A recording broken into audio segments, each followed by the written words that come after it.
Warning, this podcast typically features spoilers and strong opinions. Proceed with caution.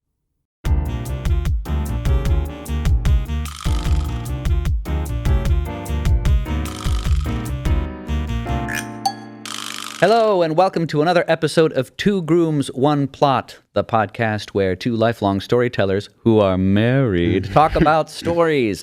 I'm Pavi Prochko, audiobook narrator, author, etc. And I'm Colin Funk, childhood development expert and teaching artist. And today, we're going to be talking about the ooky spooky Speak No Evil, starring James McAvoy. But before we get into that, let's talk about our moment of the week. Okay. What do you got?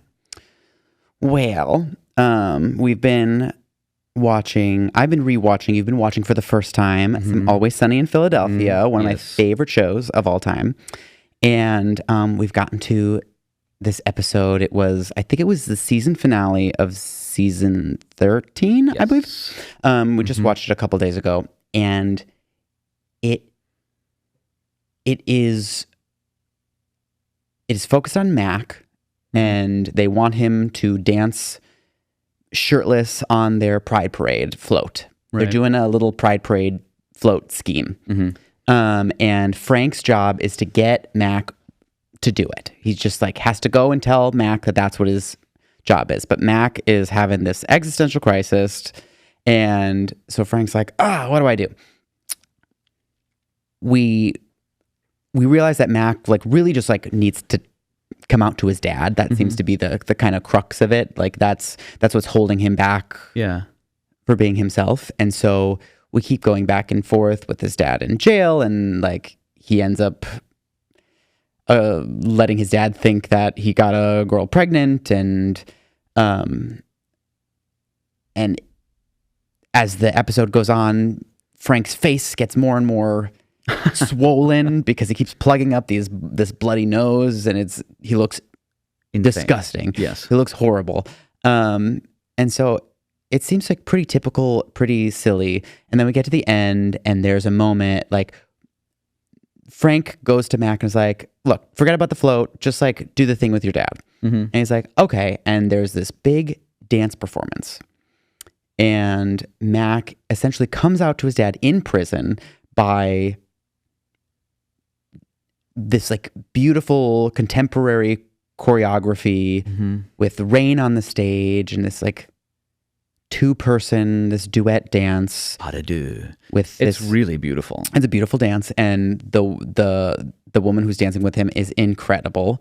And the whole time you watch it, and if you are a fan of Always Sunny in Philadelphia, if you've watched especially the 13 seasons up to this point, you're always expecting the other shoe to drop. What's the joke? How does this go wrong for everyone? Right. How does this all fall apart in the end in this very funny way? And that episode ends, and Frank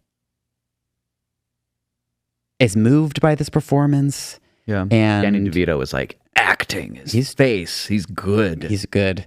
And he's really good. And Mac's dad storms off, and it's not funny, and it just ends, and it's very sad. And that's the end of the episode, and it is so shocking. It's such a departure. They really surprise you. And I forgot. I've seen it before, and I've forgotten. I was like, what happens? How does this end? I don't remember, because it's so different than everything they've done. And they've kind of done that on purpose. They set these expectations and find all the ways to break them. And this was an expectation that they hadn't really broken yet. To really end that sincerely. Earnestness is not their MO usually. I was taken aback, and I found myself getting emotional. I'm like, should I not feel emotional? Because I'm a little bit are you going to laugh at me? Yeah. Kind of feel like that Dennis is going to pop through the screen and laugh at you about it. But it's really kind of, it's moving. And I think they do such a good job. And their setup throughout the years has earned them this moment. And So I thought it's done really it doesn't really like depart from the story. We don't feel like we're in a different world. We just feel like we're seeing a different kind of side of them. Yeah. It's really interesting. It's very, yeah. I was really impressed with Danny DeVito. I was like, oh man. I mean, when was the last time you saw him be real? Never? I don't know. It's so weird. It was good. Good. He's very good. Nice. What about yours? It's a good moment. My moment is related to a video game. I have just started playing Baldur's Gate 3. I know, I'm late. I bought it when it was like in development, which was like 4 years ago. Okay. And I haven't played it until now. But there's, as with many role-playing games, it's like based on Dungeons and Dragons. Mm-hmm. The character creation is like the best part. we love creating new characters. It's so fun. That was like always fun to create characters. And it's always the part that like I get stuck at when I'm playing these games. So I'm just like always perpetually doing more and more. And there's an added level to this. It's Larian Studios made it, and they make these RPGs. They've done Divinity Original Sin 2. And the way that they set up their characters in these more advanced ones is they have characters that have origins, and it determines kind of how you move through the world. So you have special conversation options, you have special missions. The downside, of course, is you kind of are stuck with whatever that character is. So it's a pre-made character, and you just kind of have to roll with it. And so if you want more customization with your character, you can't really do it. Mm-hmm. You have to just be the vampire spawn elf, and that's it. And he's a rogue, period. You don't get to change that. But what they did with Baldur's Gate 2, which I love, is they have a special origin. So they've got these 6 origins, and then a 7th one who is totally open to be customized. So you can customize everything about this one, but they still have a special origin. And it's a really interesting example of how to get a person who's playing to really experience a game. The downside of doing anything custom in these games is that you lose kind of that real specificity of these character arcs. Okay. So they made one that he has no memory, or she, depending on what you want, but there's no memory. They're trying to figure out their memory, but that also gives you the latitude to kind of be whatever you want. And I thought that was a really brilliant way to bring in someone like me who I like to have a very customized character, but to have that specificity of character arc and objects of desire without... So you're not losing all of those things when you're playing the game. Exactly. Yeah. Interesting. So I really liked the moment of creating the characters, but to have that option is a real boon. It's a good storytelling tactic. Nice. Yeah. Cool. All right. Let's move on to our topic of the episode. Sure. Speak no evil. To start, let's head over to the Story Lab. Welcome to the Story Lab. Today we're going to be talking about horror stories. In order to be a successful horror story, you have to explore the question, how do we secure and maintain our lives, our homes, and our grip on reality when we're confronted and victimized by our deepest fears? Now, the way the storytellers can do that is they follow horror story conventions. We're going to be talking about the new version of Speak No Evil, starring James McAvoy, to see how they do it. There are 6 horror conventions we're going to go through. Number 1, we've got a conventional setting in which we can explore some fantastical elements. In the case of Speak No Evil, we're not talking about some spirit or monster. We're talking about a psychopath, but we're still exploring the inconceivable level of psychopathy of this guy. We are on familiar ground to explore that fantasy. We have vacations, they're making friends, they're having dinner, and through all of that, we get to see the monster unfold. 2, labyrinths. We have a twisty-turny physical space.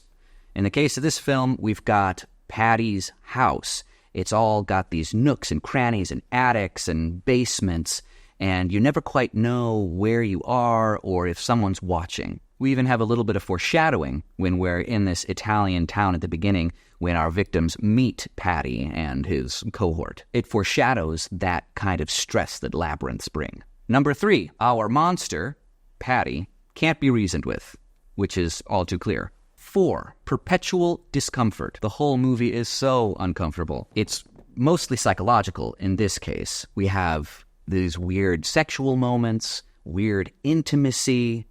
We have the uncomfortable screaming at the son aunt, and the icing on the cake is when they bring Agnes into bed with them. So weird.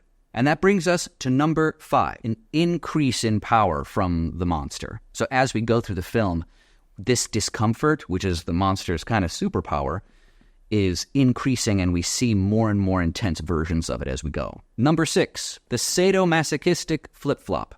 Now, I think this is the most important one to determine whether the horror movie is successful. You know that feeling you get when you're watching a horror movie and you're like, no, don't go in there. How successful is the movie at making you feel that way? And the only way to do it is by making the person experiencing the story to experience the monster's horror while also learning to empathize with our victims. How successful Speak No Evil is? Well, you'll have to watch the rest of the episode to find out what we think. Thanks for tuning in to the Story Lab. Back to you guys. Thanks, Pavi. There's a little bit of synopsis in there. Yeah. So this creepy horror movie starring James McAvoy. Yeah. What do you think? Was it successful as a horror film? Sure. Yes. Yeah. I think it's successful as a horror film. What do you mean? Why? What makes it successful? Do you mean like what? Okay. I guess, in the Story Lab, you talked about those conventions, and I think it does hit those conventions. There are times, I think, like for myself, like the thing that I'm like, do I feel scared? And do I see the parallels to the real world application? Mm-hmm. I always look for like, how does the monster represent the real life thing? Like the foibles of human existence. Right. What? So, in your estimation, what is it for this one? It is the dangers of niceties, of politeness, of the common courtesy. Yes. And the trying not to ruffle feathers. Oof, we know that, Midwesterners. Oh man. The people pleaser Midwesterner. It rings. It rings true. So, I think it's a very clear concept. I guess for me, it doesn't follow that all the way through. It's clear within the movie, and then it stops being about that. Okay. And so it continues to be scary. Mm-hmm. But then I think it becomes a different movie. Cool. Yeah, I think I agree with you. And let's talk a little bit about like before it takes a turn. Okay. And like how the really, really creepy things and how it was successful at doing those things. Yes. Okay. Yeah. I mean,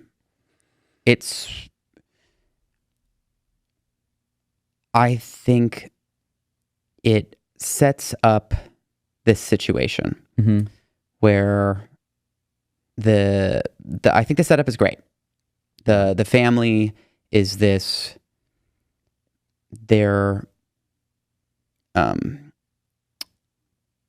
transplanted from the US to the UK, to London. Yeah. And he was transplanted because of a job, but has since lost that job and has no job. And she, the wife, also it works for herself, but doesn't really have any connections yet in the UK. So they're like totally alone. They're totally alone, and they've been traveling to pass the time.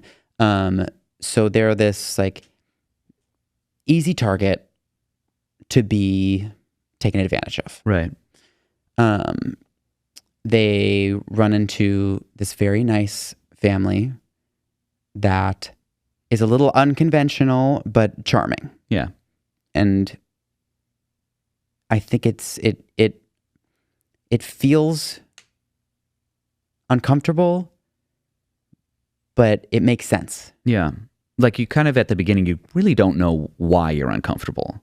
Right. And like a lot of that is like, I'm sure it has to do with the music and other, tricks like was described in the Story Lab, where the labyrinth that we see in the Italian city, and how we see like Agnes gets on Paddy's bike and he takes her around and we don't see her and we don't know where they've gone. And right. I mean, they do like all these very interesting anxiety-inducing things that kind of don't pay off, sort of, where it's like, wait, when is the thing going to happen? Is something going to happen? No, nothing happened. Okay. I mean, they play on, I don't know if it's just us or Midwesterners or just general, we set up this, like this family, the main family are clearly like rule followers. Yeah.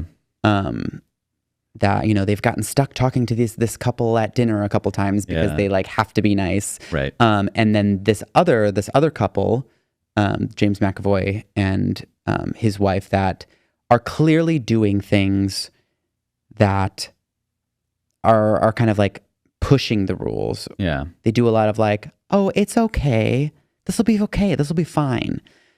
And there's both a charm to it and like a discomfort, because they're like the Vespa moment where he's taking the daughter on the Vespa and they're not wearing helmets and they're gonna go around and it's like, it's gonna be fine, they're fine, and you just feel like something could go wrong. Yeah. Because it's like very clearly set up, like these people are worried about it and these people are very cavalier about it. Right.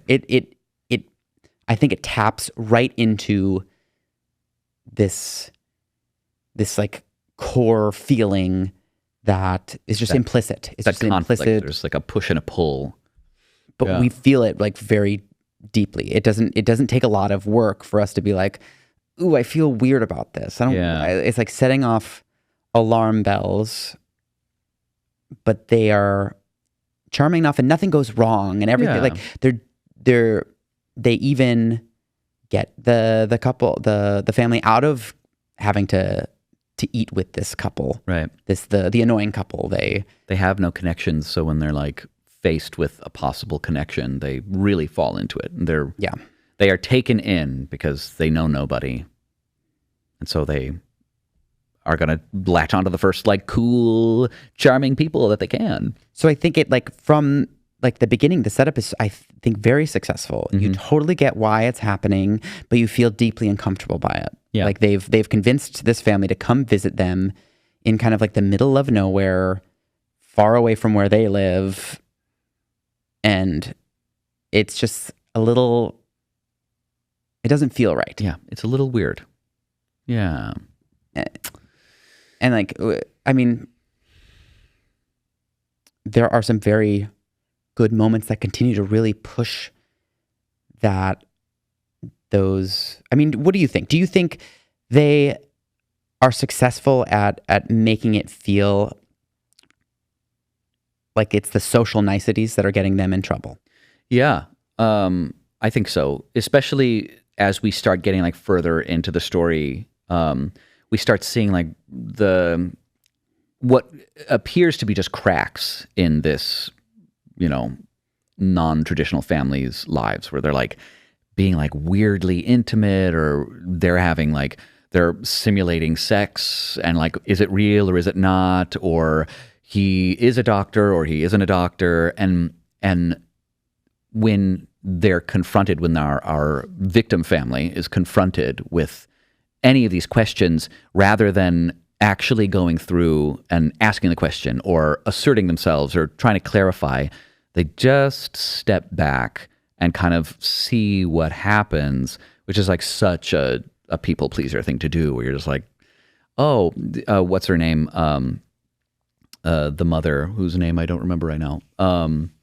She is a vegetarian and he's killed the goose and is going to like try to feed it to her. The prime bite of the prime, goose. yes, the best part. And he's like, no, take it. And she's like, oh, and she just lets him put it in her mouth. Mm-hmm. I think that is it's like the first moment, the really, of that. Like, oh, it's so invasive. It's like it was the first moment that I was like, this is really uncomfortable. I see now, because until then, it's kind of could be innocent, but until that moment, it feels very power play. Yes, feels really. It's like she is like sacrificing her like deepest convictions because someone was like, put this in your mouth, I saved it for you. Right. And it's like it's such a personal space thing. It's like, even as like children, it's one of the only things we have control over, like what you put in your body, what you actually put in your mouth. And to have someone usurp that is like just viscerally icky. It's just so icky. Yeah. Ugh.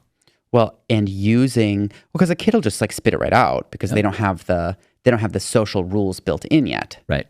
So she did it because like they took advantage of the fact that there's a social expectation. Right. For people to eat what their guests serve them. And kind of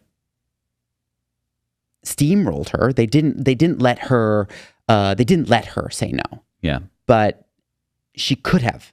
Yeah. Yeah, I think it also gets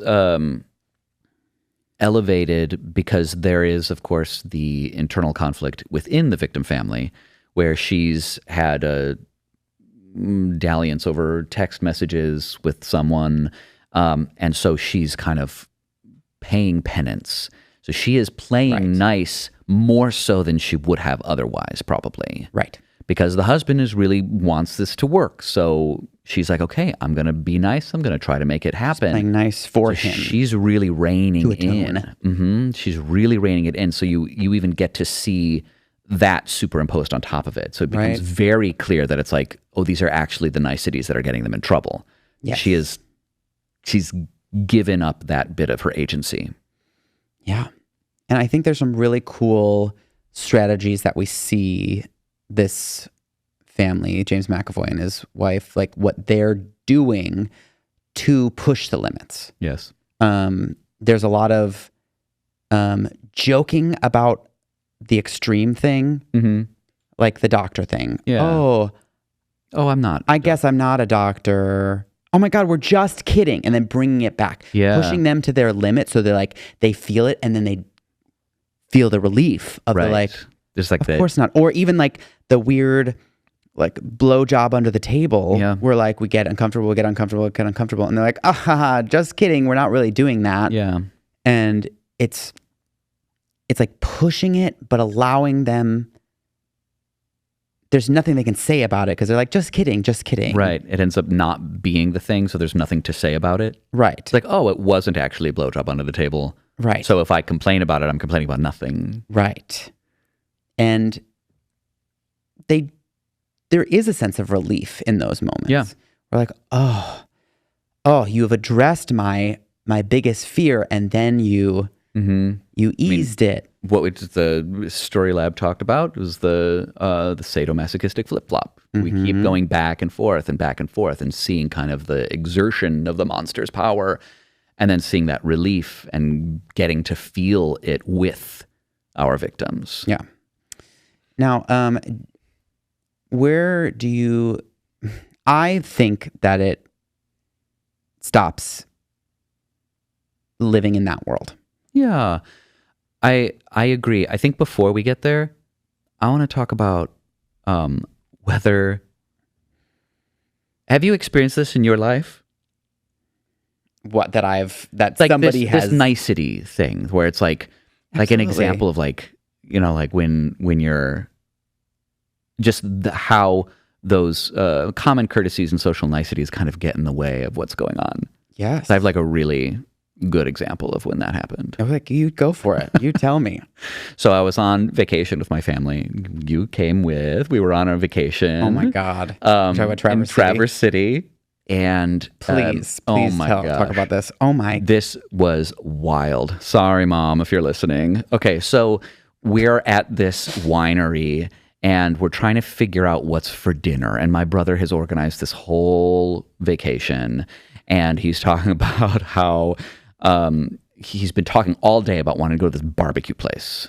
Yeah. Right. And it was then on the schedule. He had put some things on the schedule. Right. And so then that's being kind of talked about back and forth. And so at the winery, he's just like, so what do you want to do? Dinner? Instead of just being like, I decided we're doing this, just like I talked about all weekend, wanting to go to this barbecue place. Even hey, is this still okay? Because that's what we're doing. Right. We could have been like, yes, great, love it, perfect, move on, bye. Instead, he's like, so what do we think for dinner? And I was like, oh my God, because then that opened up the opportunity for my dad to say, I really want some lasagna. And it became this whole lasagna adventure to find lasagna. And we just ended up eating at the barbecue place anyway. We did. Because we looked so up. Silly. There's like 2 Italian places that we could find. Yes. One of them was closed and the other one just didn't have lasagna. And it was going to be like an hour wait or something. Oh my God. Very silly. And it's like that nicety, but is at this same winery, we're sitting there and my mom is like, I really want to go to the corn maze. Let's go do the corn maze. And what happens is silence. Okay, Yes. This freaked me out. Who wants to do a corn maze? Nobody says anything at all. I feel like I'm in the Twilight Zone because my family is not like this at all. My family will be very vocal about all of their opinions. Yeah. Even if I can't even imagine negative. your mom like doing this. Like they'd be like, "No!" If they hated the idea, they just would be like, "No, that's stupid." But your family was silent, and I was like, because no one wanted to It was clear that your brother was not interested in the idea, so he was silent in order to be polite and not reject your mother's idea. Right. And so what happens then is that then people are taking turns getting up. So they want to go wander around the winery. Oh, this wasn't the winery technically, but this was we were outside of some shop not in Fish Town. I thought we were in Maori. We were at the No, that was not where this exchange happened. Okay. This was right outside one of the shops. There was these weird the swing benches. chairs. Yeah. Yeah, there was a coffee shop there. There's the coffee shop. Yeah. But that was where we got the cruettes. Yeah. Right. So not at that shop, but right there. My parents get up and Really leave, and then my brother is sitting there, and he's like, I guess we're not gonna, it's like they haven't said anything about the, it's like, what are we doing tomorrow? They haven't said anything about the corn maze, so maybe we don't have to do that. And then he leaves. And he leaves. My parents come back, and they're like, well, I don't know what we're gonna do about the corn maze. Your brother hasn't said anything, so I guess they don't want to. They don't want to do it. And I was like, what is happening right now? I didn't know what to do. And of course, then I'm roped into the politeness. I'm like, well, what am I going to say? I was like, am I supposed to break this? I tried earlier when your mom brought it up. I was like, corn mazes sound fun. Yeah. Nobody else said a word. It. I know. That's so funny. And so I was very proud of myself. But when everybody arrived and came back, some prodding from you, and I'm like, so what do we think of the corn maze? Do you want to do that? And my mom says yes, and my brother says I would rather not. And I was like, okay, wonderful, easy. Oh my God. It was this 20-minute thing. It was so weird, and it was just all of these polite people trying to not ruffle feathers. And it just made everything so weird. It was so uncomfortable. Yes. And so speaking of evil, it feels like it's turning that to 11. It's what happens when you're confronted with someone who actually can take advantage of that. Right. Oh my God. It's so creepy. It's creepy. Well, it's because you see little hints of it happen every day. Yeah. Where people are like, oh, I don't want to ruffle feathers, or I don't want to say anything. I don't want to do that. And like, yeah, there are people that are kind of aggressive. And like, I think about, it happens on dates all the time. Yeah. You know, that's why we've talked like why enthusiastic consent is now It's the benchmark. Yeah. because like Politeness has gotten people in trouble. Yeah. Exactly. Because like that is a difficult situation where if we're in politeness, Yeah. it's hard to get like to tell someone, I'm actually not interested in doing anything with you right now. Goodbye. Yeah. Now, there's also the other side Sexually of it. or romantic. Right. Yeah. And there's also the other side of it where it's like the politeness can sometimes be a product of actual physical fear. So it's like if you are confronted with someone who it's like, well, they're a little unhinged, or there's a, you know, as Dennis from from Always Sunny says, The it's implication. the implication of being on a boat in the middle of nowhere with someone. You don't know. She doesn't know if something's gonna happen to her if she refuses you. Nothing will, of course, but she doesn't know that. Horrible. It's horrible. So horrible. But it's that. But it's like, real. That's the real. It's that politeness comes out of. It's a real. I guess it's all to say that it's like a real survival instinct. There's like a real reason to have it. Right. And so there is an element of, in stories like this, where we're trying to navigate, when do you speak up? Right. Right? When is it appropriate? At what point? And it's really interesting to watch this victim family, for all of these different reasons, the stakes keep rising, and they keep kind of like backing off a little bit. Yeah. Now, that said, you asked about when we kind of start falling off the rails. Yes. I think it kind of happens.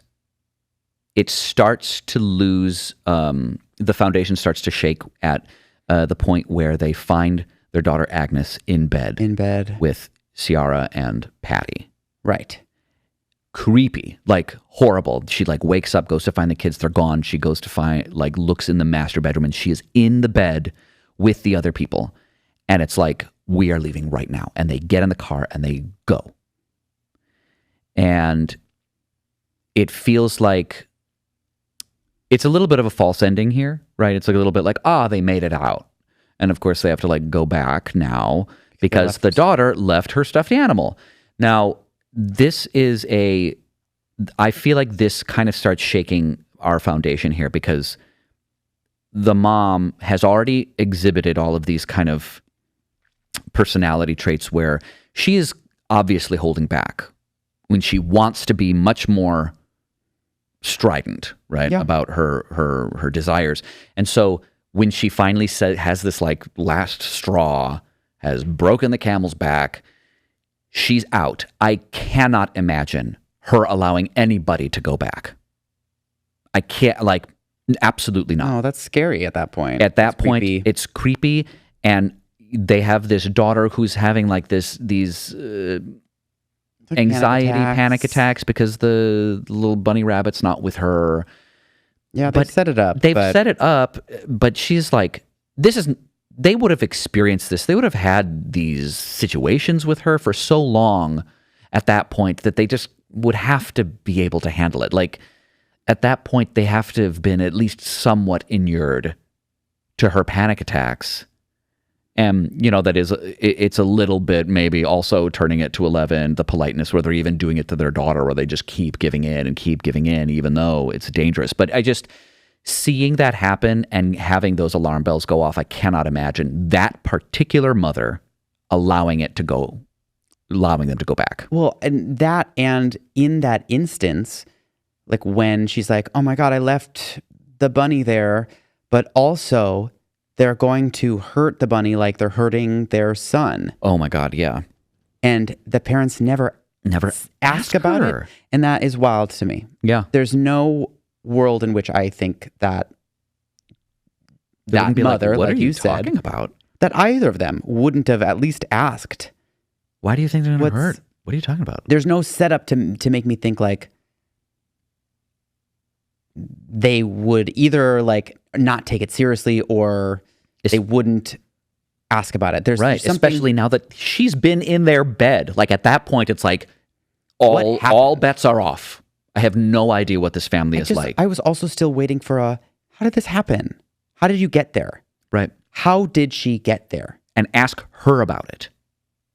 Not exactly. And we don't really find That's what out. I mean. Like what? Right. What are you doing in their bed? Like the way the mom is set up, she wants to talk about these things. Right.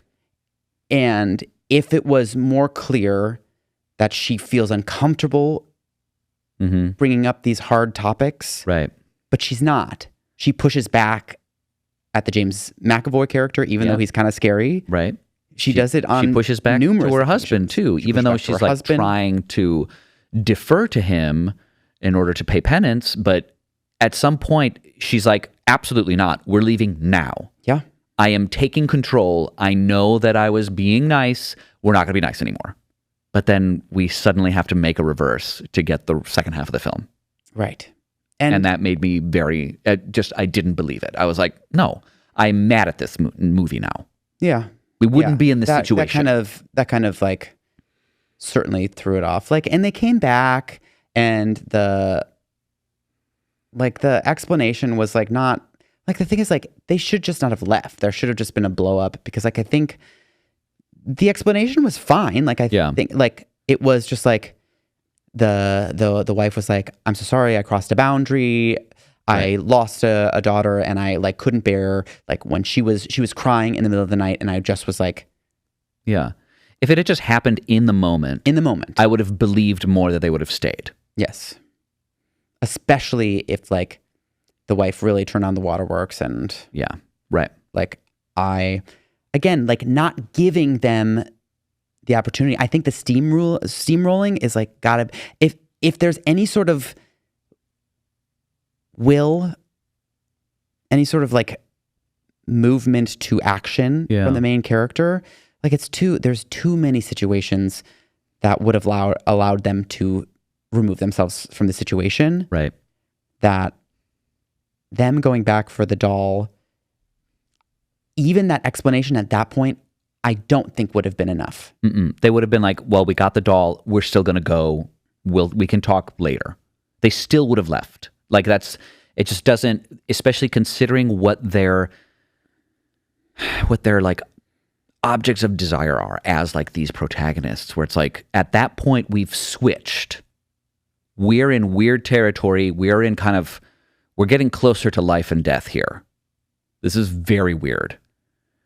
And until then, it's just like, we're going to be nice. We're going to be nice. We're going to be nice. Oh, now it's weird.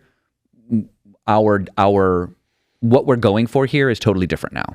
Yeah. And we suddenly kind of have to like backtrack a little bit as we watch these victims kind of like get settled back into comfort while they're like drinking and having lunch with them and like, doing things with them. They also get them to drink. And I think it's like weird because it's not clear. Like that isn't interesting. Like, again, they could have maybe had a transition where they were like, hey, we totally get it. You feel weird now. We feel so bad that this happened. You know, oh, like give a reason, like, oh, the bunny got damaged. Hey, the wife is handy. Like, just stay for dinner. We'll get this sewn up. Right. It'll be like we'll get some food or breakfast because it was morning. Yeah. Whatever it was, and then you can get on the road. Like, just stay for make a little them bit. Comfortable. Like you have to believably make them comfortable. Yeah, like you can go right after and then like get them drunk if that's what's happening. Right. Because I think that's what happens. Like they end up staying again because like he can't drive yet. Drive. Which, point of order, they're driving a Tesla. They're driving a Tesla. Yes. They're driving a Tesla. You can just, I mean, not that I condone this, but if you're like in danger, if you're like, we have to leave now, because at that point they're like, oh shit, they're like killing people. We gotta go. We gotta go now. Yeah. But I'm too drunk. Turn on that autopilot. You go. It doesn't, just go. Just silly. That's silly. Also, there's a Tesla out in the middle of nowhere. Are they charging it? I don't know. I don't know. Yeah, there's a lot of things. It's stressing me out. but not, and they don't even deal with that part. Yeah, they don't. I'm like, I don't know. There's like lots of, I guess like the point is at this point, especially when that happens, now we start to question, do we believe this? Right. Do we believe that this would happen? Because it's really believable until then. Yeah. They set up some good scenarios why the wife might be holding back, why he might be like leaning in, and why they might be ignoring these red flags and this discomfort. Like I think part of the problem is they never give the wife a real reason to want to stay ever. Yes. She always feels uncomfortable. She always feels like she doesn't want to be there. And even I'm doing this because I feel bad about getting a dick pic. Like, it's like that wouldn't be enough to risk the family. I just can't imagine it. Could be. Yeah, but not for how she portrayed this person. Well, especially like when they had the fight about it, like she's clearly at the point of like, I'm so sick of this. Yeah. I'm sick of it. And at that point it's like, well, she's how not many at more the like, times am I going to have to apologize? It's not like that. I'm trying so hard. I'm trying so hard. Like, just tell me what you want. If it was fresher, maybe, or it still was that difficult and she was racked with guilt about it. At this point, she's not. I want to see him play the card and for her to be like, you're right. Mm-hmm. I owe you this. Yeah. And they like tease at something that we talked about this kind of like, there's an implication of swinging. Oh, yeah.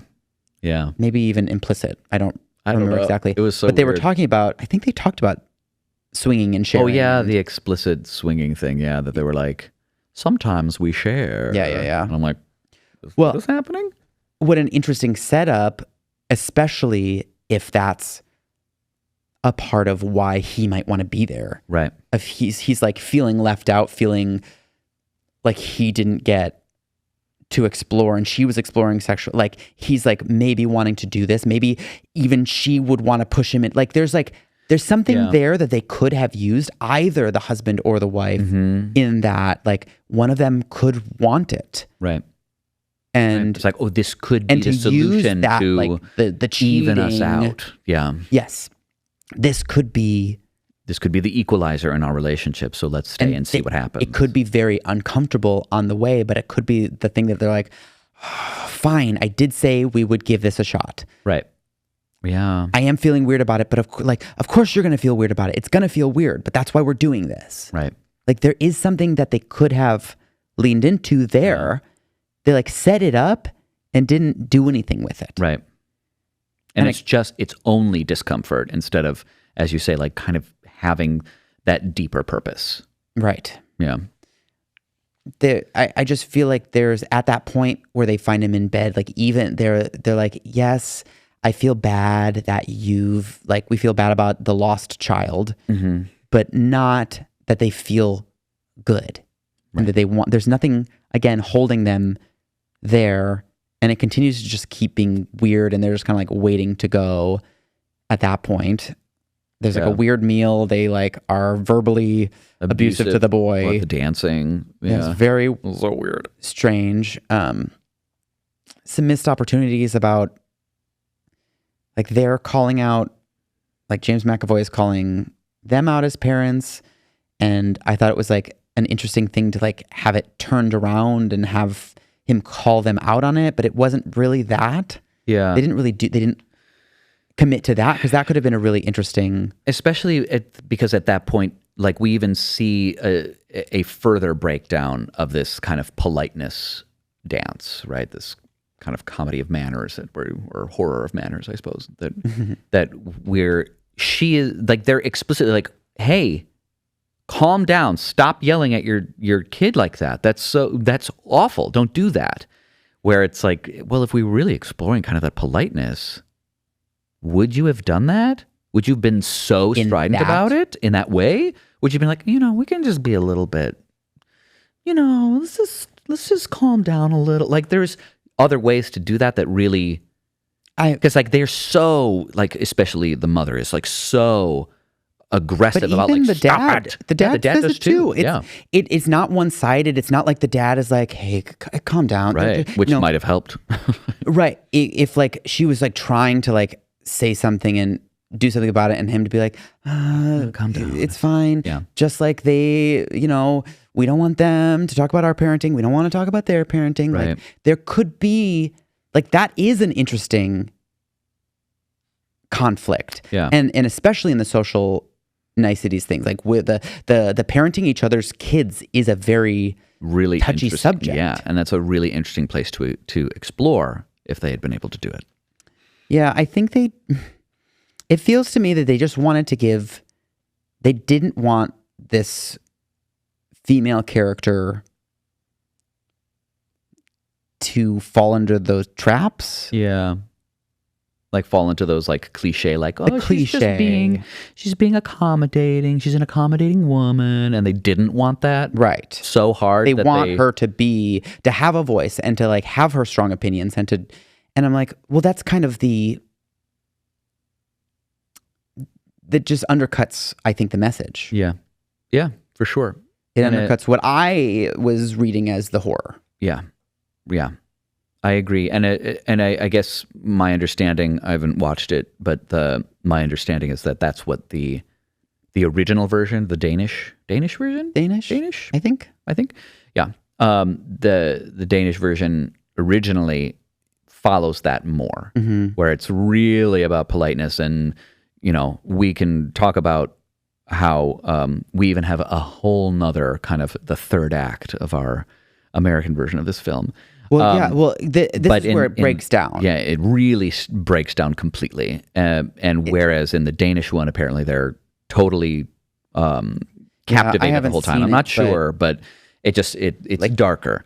Right. And in this one, what happens is we have, of course, our iconic moment is we have our victims at the mercy of the monster.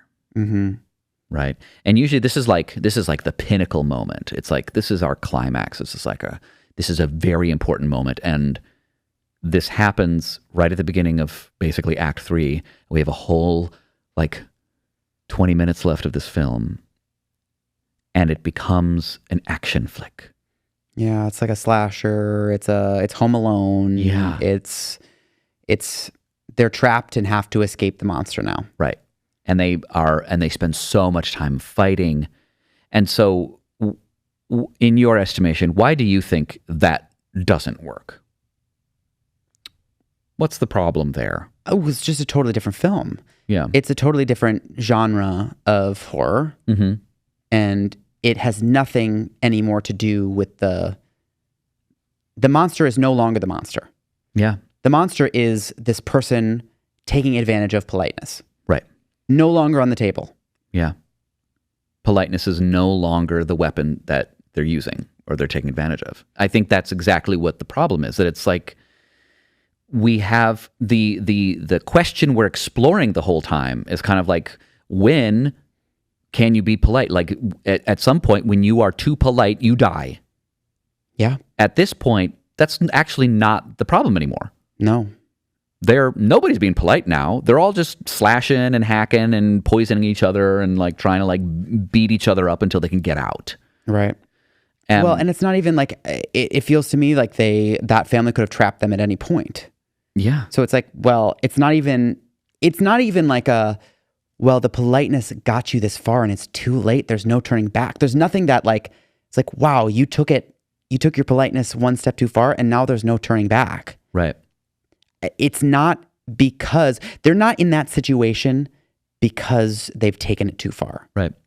Our final solution isn't whether because if we were looking at kind of that final choice that our protagonist makes, our victims have to make this final choice about do I do polite or do I fight for myself?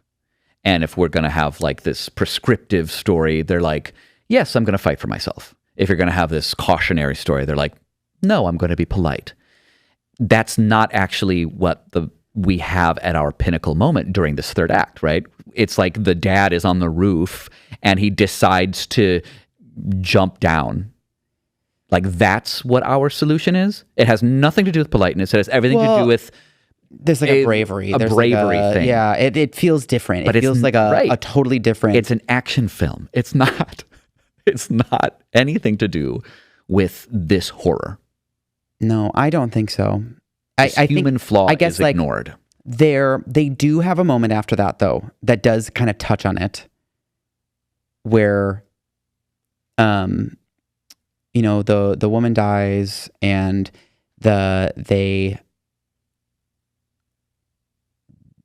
essentially are able to take down James McAvoy. Yeah. And he's dying on the ground, but not dead yet. Yeah. The husband comes up and has to make the choice whether or not he has a gun. Right. Whether or not to finish him. And he has this moment and he chooses not to. Mm-hmm.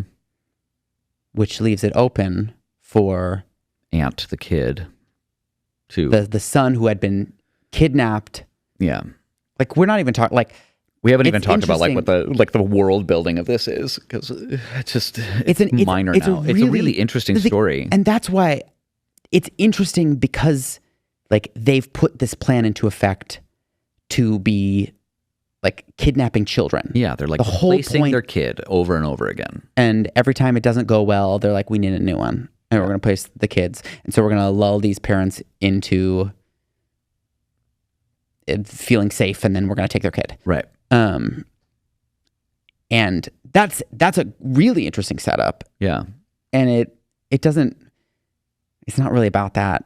Yeah. Really. It's sad.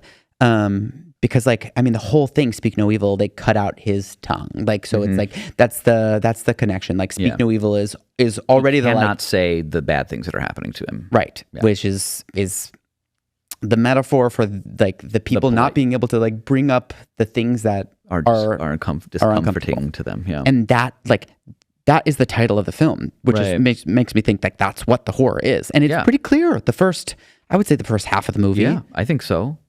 It's really interesting, the first half, and then they just lose the thread. It starts to really fall apart. Because like they leave, again, that moment, even though it is this choice of like, I don't know. It's like mercy is not, it feels more, I am a good guy, merciful, not about being polite. It's about whether I want to become a monster myself, but we were never asking that question. Right. That doesn't seem, it's not really, the question we were asking. It confuses the fight. And I'm like, are we supposed to be following like his journey to grow a backbone?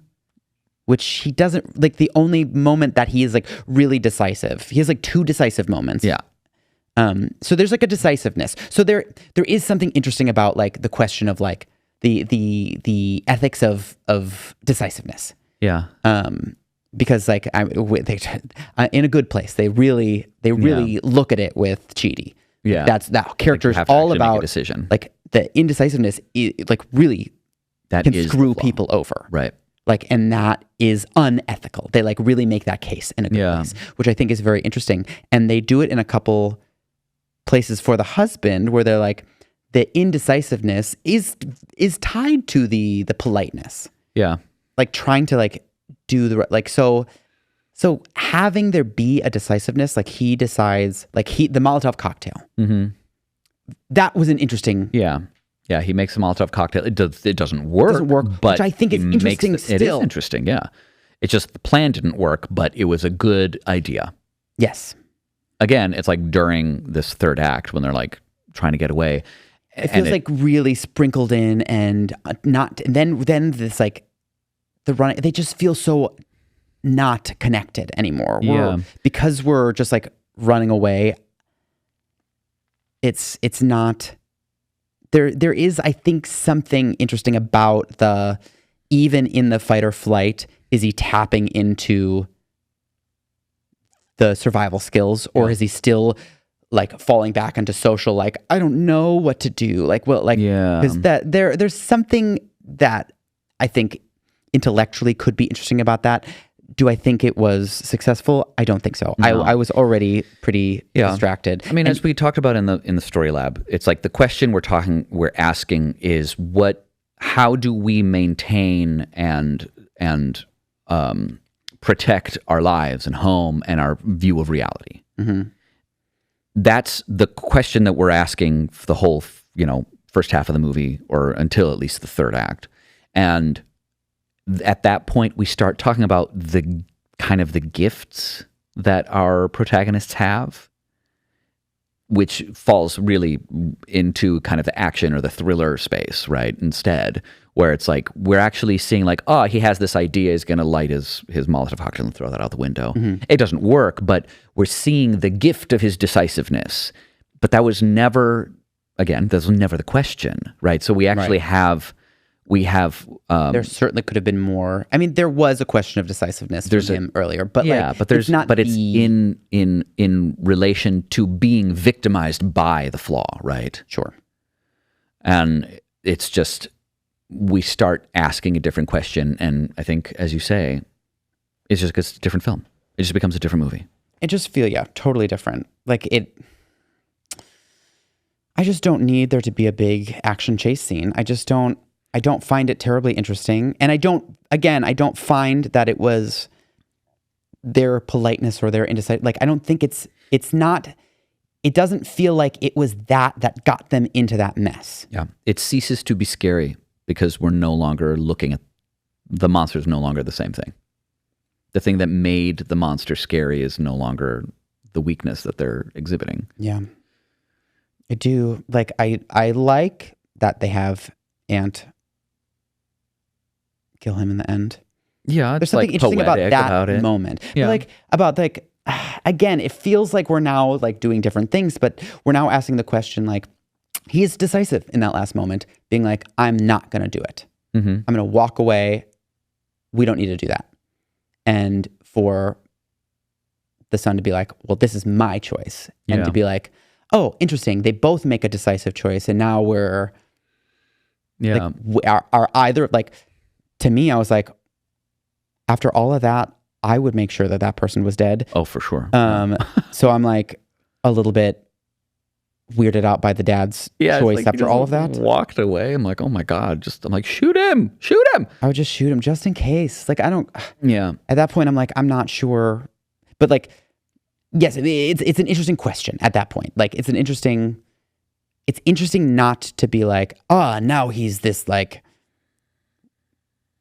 now, like you said, he doesn't become the monster. Yeah. And that's like, that isn't really the question. Right. Which, I mean, I guess you could make a case that like, you are a monster if you're not polite. So it's like, it is deciding like, when do you give up your agency? It's not a politeness at that point. It's not. It's just, and like there is a decisiveness, and he is decisive. Yeah. So, but it's not, there's still questions. Yeah. And like the themes are really interesting and there's pieces to it, but I really do think making it into a chase scene, stab and chase and run, and of course, the problem you get to when you have like a stab and chase scene is now you start falling into that problem where you're looking at people being like, again, how successful are they at the don't go in there, right? Don't do that. Why aren't you doing this other thing, right? It's like, right. People are dropping guns and they're not picking them up, and they're sending the daughter off alone, and she gets captured. I'm like, of course you wouldn't go alone. You go together. Like, what is this? And so it just gives you opportunities. Right. To be asking those questions. To be asking these questions. Because like in every horror movie, you will always be saying that. Mm-hmm. Do that instead. You should have done that. Because like, first of all, people are flawed. That's true. You're always going to watch a movie and be like, see, if they had done that, it would have been fine. Yeah. And they could have just done that. And like, wow, I would have done that. And so it's hard. It's hard to really pull yourself out because we're watching from the outside. And in a life or death situation, you don't have that much time. Right. Like people are making stupid mistakes all the time. When they're in fight or flight, they're just like, if they're just running, they're just running. Right. They're not also thinking, okay, I need to do this, and I need to grab the gun, and I need to shoot him now, and I need to like. Yeah. Unfortunately, that's not how our brains work. Right. they don't get to process everything. They're like, okay, there's a break in time. I have to just leave. Yeah. I didn't process that the gun was by itself on the ground. Yeah. Who knows? But I guess But that also makes sense to some extent with these people. They're not fighters. They're not soldiers. But that's what I was talking about with like the sadomasochistic flip-flop. Right. Where it's how successful are they is based on how we learn to kind of empathize with our victims and experience the evil at the same time. And when the characters, our protagonists, do something that doesn't make sense for them, that's when we're like, well, why would you do? What are you doing now? It's not just me being like, well, I would have, I see the monster in the corner because I happen to be watching. right. It's but why would you do that? It doesn't even matter that I saw the monster. That's again the whole problem. It's like they wouldn't even be in the chase scene because they would have left the first time and would not have come back. And so they didn't establish any of that empathy with them and how it intermixes with the monster's influence. I just again, I wish they were happy about their choice to stay and be there. Yeah. And then find out that it's too late. Yes. Yeah. The politeness is the thing that trapped them. And that's not getting drunk. Because I think there can be a chase scene if they're in trouble because of that. Yes. Absolutely. And to that effect, I don't think we would be sitting there questioning every little tiny thing they're doing now. Right. If we hadn't broken that earlier, where we're like, but why did you do that? Right. Why did you come back at all? Yeah. That seems stupid. Yeah. Because they do it kind of that question makes it's a domino. It's a domino. Rest of the way. Yeah. The second that you're taken out, I think it is a very fine line for this kind of movie. If you want to have an action chase scene, it either needs to surprise you or it needs to be really tightly. It needs to be short. Well, it needs to be short. Well, if you're going to go from clearly psychological thriller, where I don't know what's happening, this slow paced, uncomfortable to now we're running around stabbing each other. That's a big That's jump. a leap when that's not even that has nothing to do with why we're uncomfortable or why we're scared. Right. It's really hard, especially if you've broken our expectations. I think if I were to fix it, I would make it that the final choice they make is that politeness choice. We don't even necessarily see whether they die. It's just because walking through that door or leaving is kind of the choice. Right. And so once they've chosen one, it's well, the rest is done, right? It's done. And instead, we have just this series of other choices that aren't related to our problem. Right. I feel like we're just rehashing it. We're very mad about this. True. I'm a little mad about it. Let's get into the ratings, huh? Okay. Yeah. What do we, story first? Story first. I will say 2.5. Yeah, I give it a 2. I think it's the thing is it was started I off don't think so it's strong. a horrible story. Yeah. The crafting of the story, it hits all the points, it hits all the marks. There are a couple things that pull me out and question, but I personally was at least in it to kind of experience it to the end. Yeah. But it does take me out of the story. Yeah. It really captured me. I would say halfway through, I was really interested Yeah. in the story. 5 is better. I don't know why I just did opposite. I meant a 3, not a 2.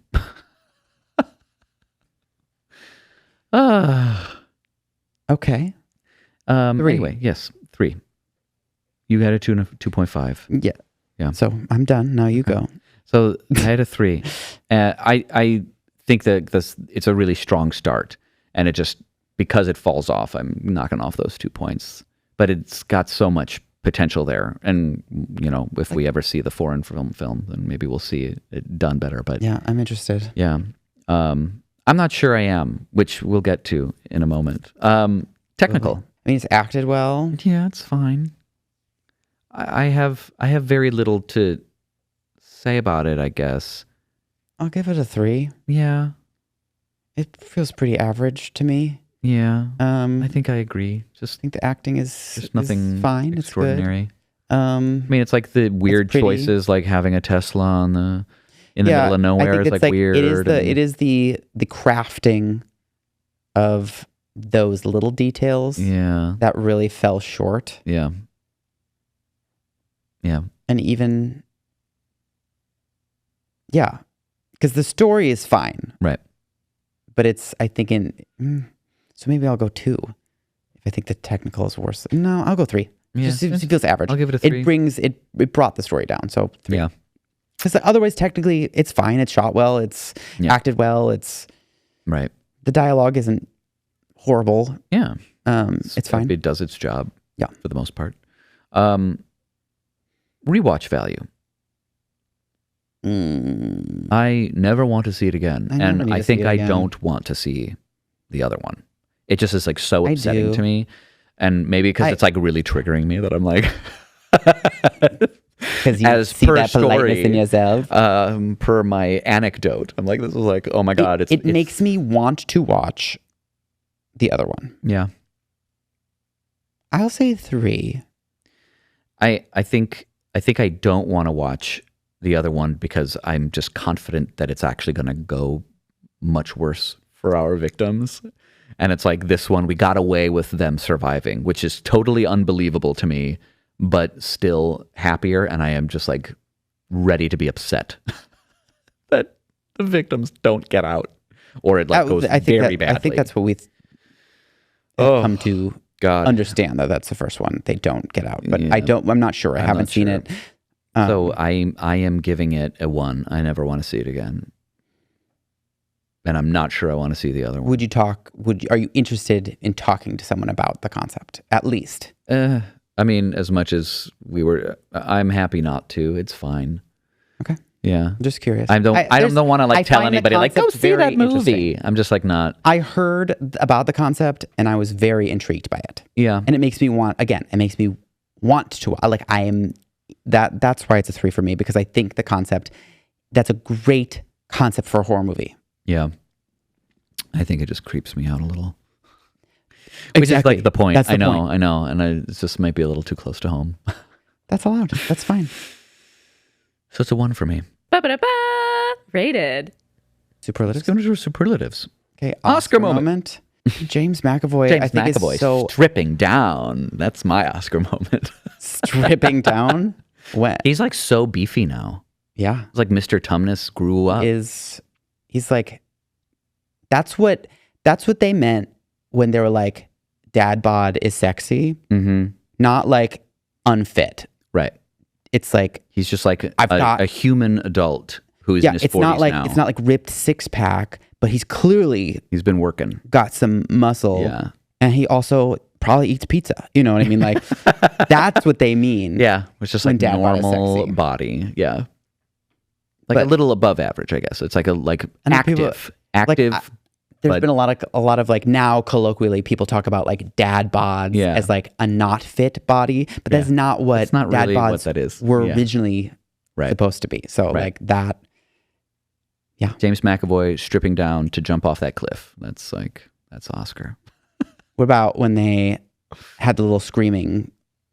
Yeah. The screaming match. The screaming match where there's just like another moment. There just kept being moments where I'm like, is this going to be gay? Yeah, I know. I know. Are they going to like, because it's like even the whole beginning when they're in Italy, like the dad, what's his name? Ben. He's just like, he sees them. He's very intrigued by them. And I'm like, does he have a crush on Paddy? I just thought that the whole time. I was like, are they going to sleep together?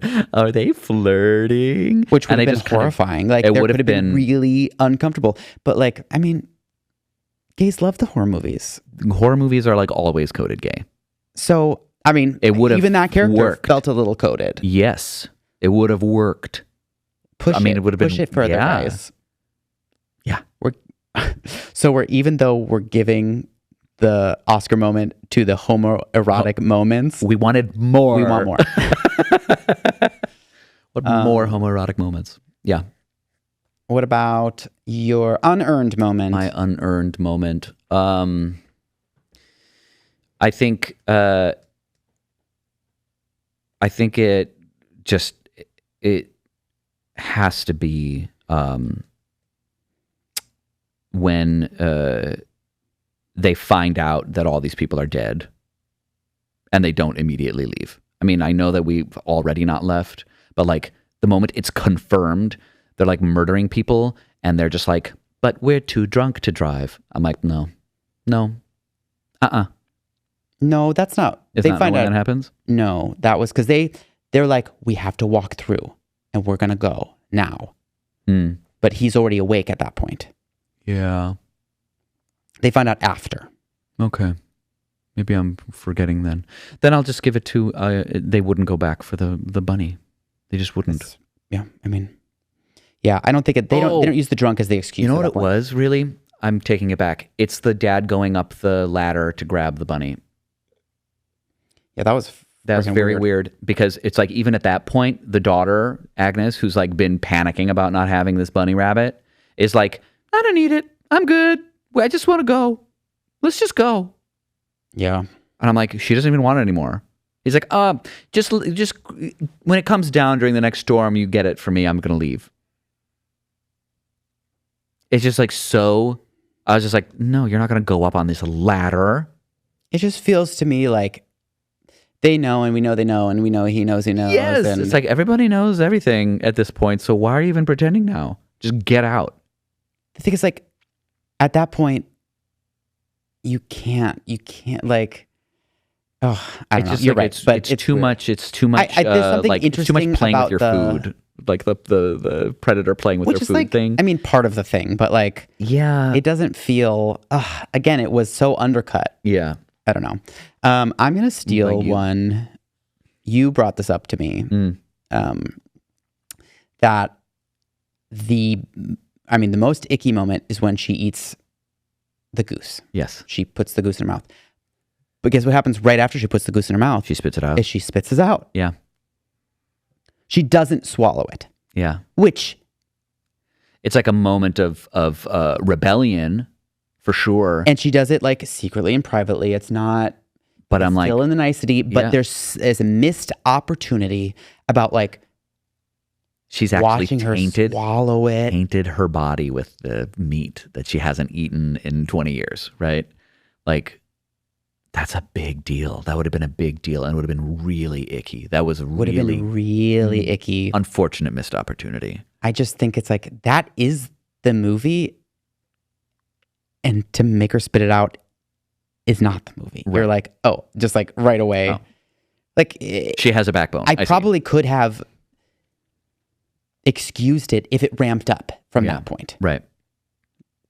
but it didn't. That was like the height. That's like the most. And I wanted it, not that I wanted it because it was deeply uncomfortable, but like that's the whole point is like you want to keep watching it, the stakes get raised and for them to continue Yeah. to look past it because of social niceties. That's what Right. that movie feels like it's supposed to be to me. Yeah. And it's not. No, It stops being that, Yeah. which is unfortunate. I think that is a good one. Yeah. Let's do best death. Best death. I think because there's how many people die? 3?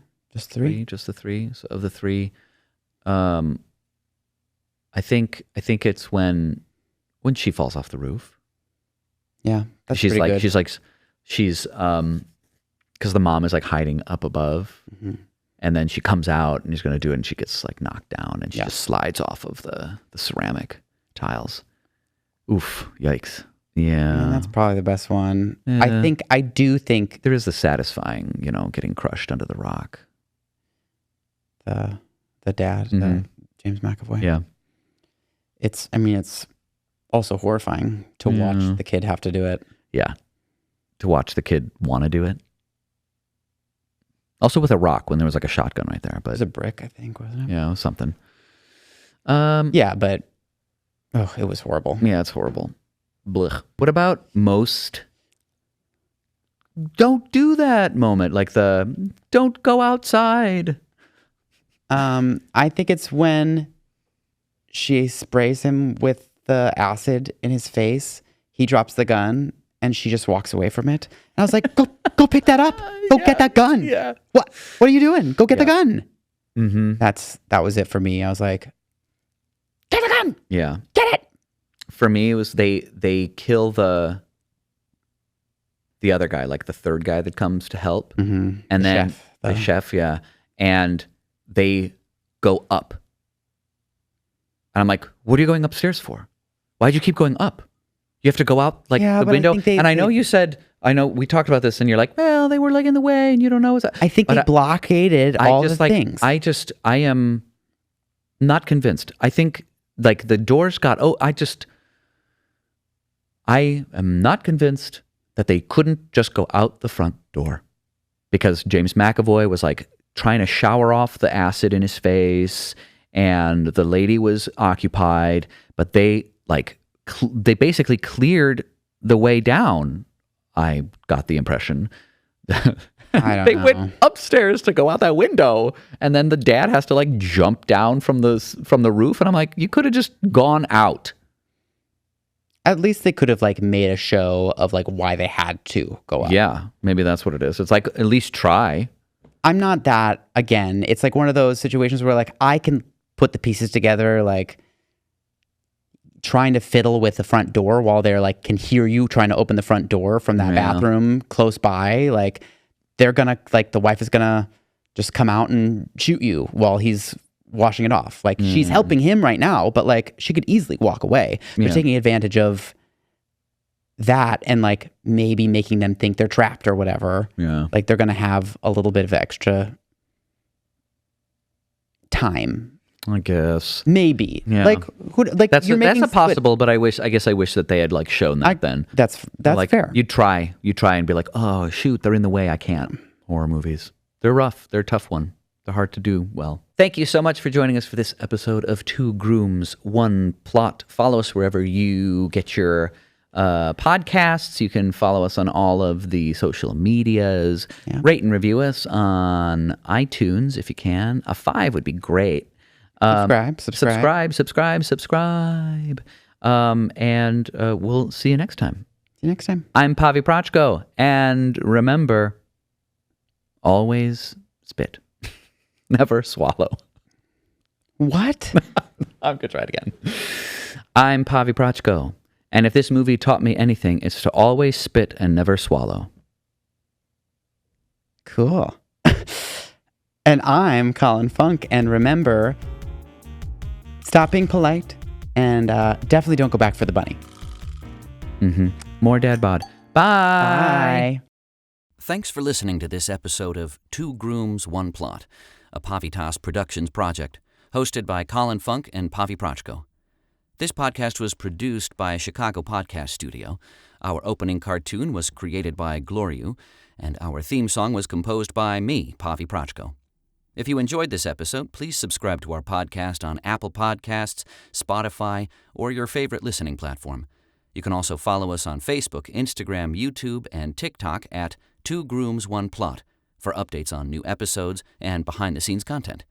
If you have any feedback, comments, concerns, or kudos, you can email us at twogroomsoneplot@gmail.com. Please rate and review us wherever you can. It would help us out a bunch.